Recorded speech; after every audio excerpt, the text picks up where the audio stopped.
안녕하세요. 금나침반입니다. 요즘 아파트 담보대출 이용하기가 좀 어렵죠. 가계자금이야 있는 그대로 유지가 되니까 크게 상관이 없는데 사업자금 용도로 이용하시는 분들이 LTV가 워낙 낮게 이렇게 조정이 돼버리다 보니까 사실 현재 가계자금 한 70%만 이용해도 더 이상 추가로 이용하기 어려운 분들, 아파트 시세가 좀 낮은 경우에 어려운 분들이 많아요.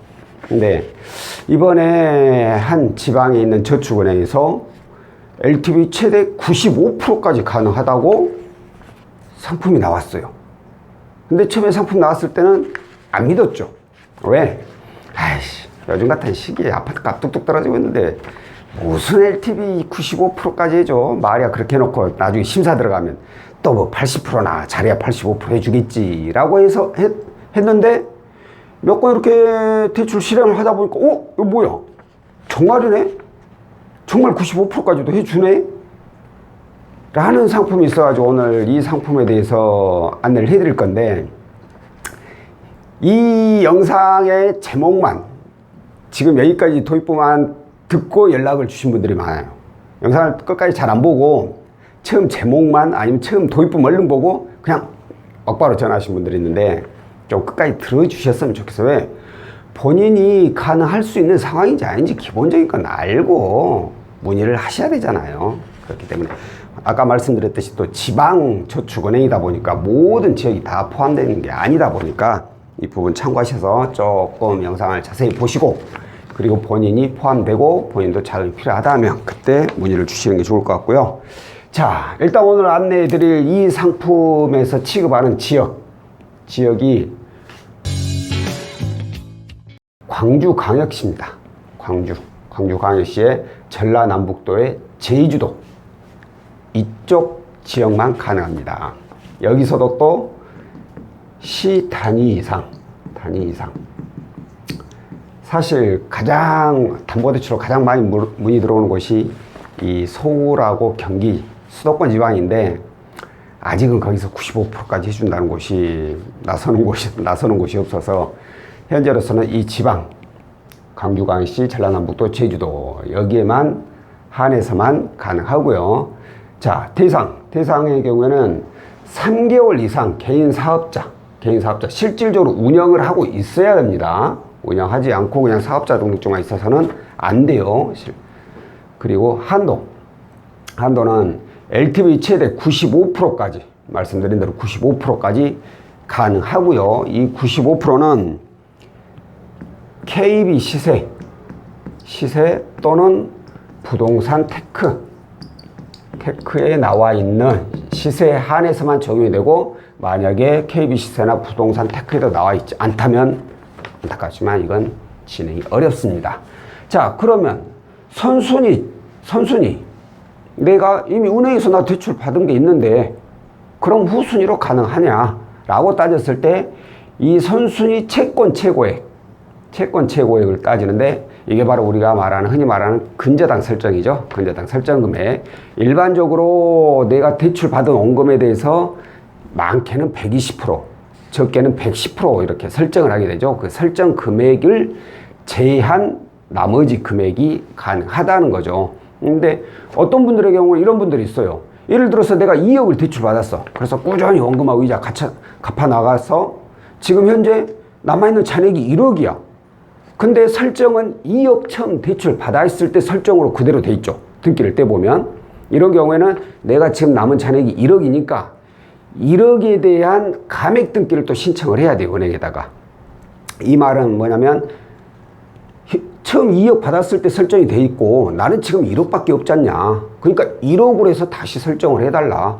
그러면 만약에 120% 설정돼 있다면 2억 받았을 때니까 2억 4천이 돼 있겠지만 1억으로 낮춰졌기 때문에 1억 2천으로 설정 금액이 확 줄어들죠.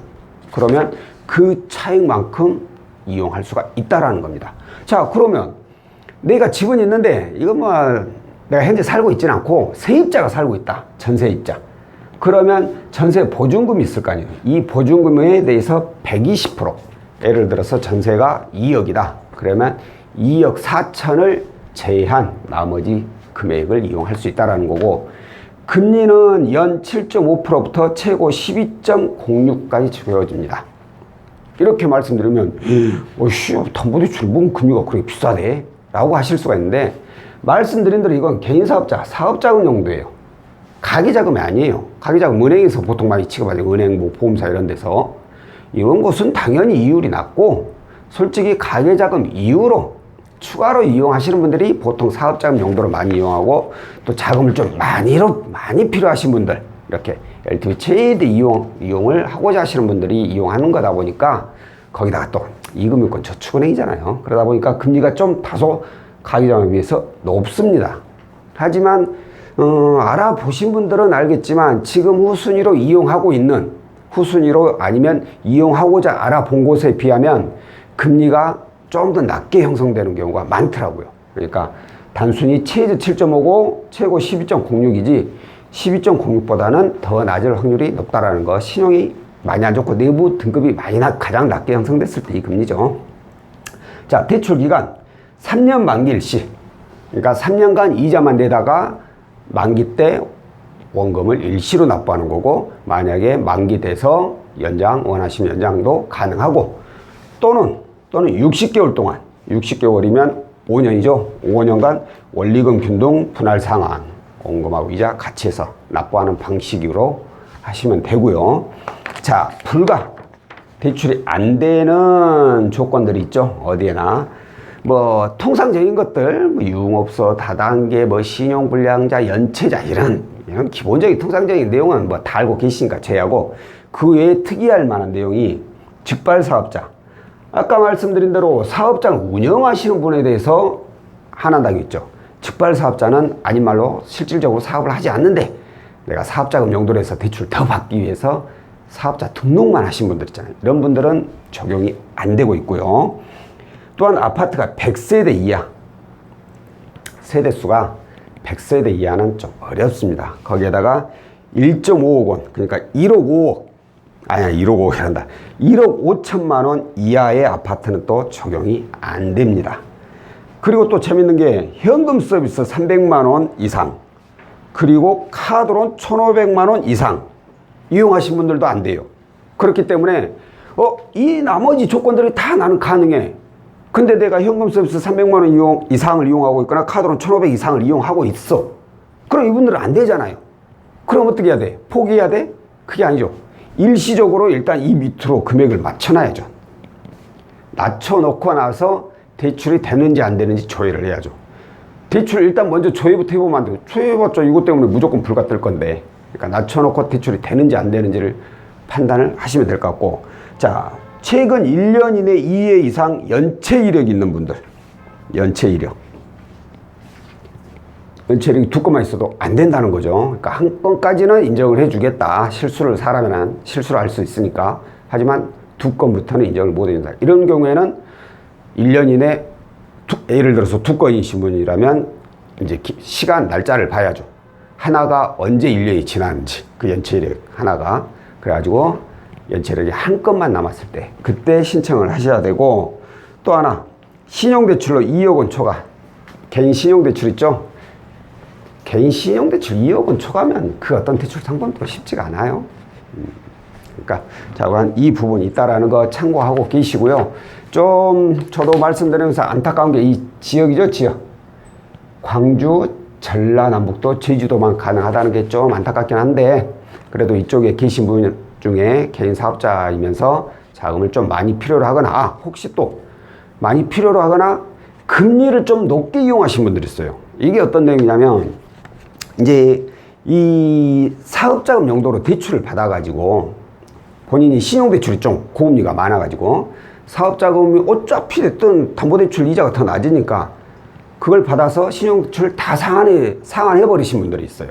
그럼 이런 분들은 대출 건수가 많이 줄어들기 때문에 신용점수가 많이 올라가게 됩니다. 그런데 문제는 대출 처음 받을 때는 신용점수가 좋지 않은 상황에서 받았어요. 그러다 보니까 이자가 좀 높게 형성된 분들이 많아요.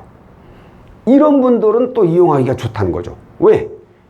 그런 분들은 이용을 해서 이자 지출을 또 줄일 수 있는 거잖아요. 더 낮은 이자로 대안을 할 수 있다는 거죠. 그래서 이자 지출을 줄이면 또 돈을 아끼게 되는 거니까 이런 분들도 참고하셔가지고 본인이 현재 본인한테 적용되어 있는 이자가 몇 프로인지 체크를 해보시고 한번 본인 이 안에 내용이 들어간다면 과연 본인은 얼마나 대안을 하게 되면 이자가 얼마나 줄어들 수 있는지 한번 체크를 해보시고 이용을 할지 말지 결정하시는 것도 나쁘지 않을 걸로 보입니다. 자, 오늘 영상은 여기까지고요. 다음번에 또 다른 내용으로 찾아뵙도록 하겠습니다. 고맙습니다.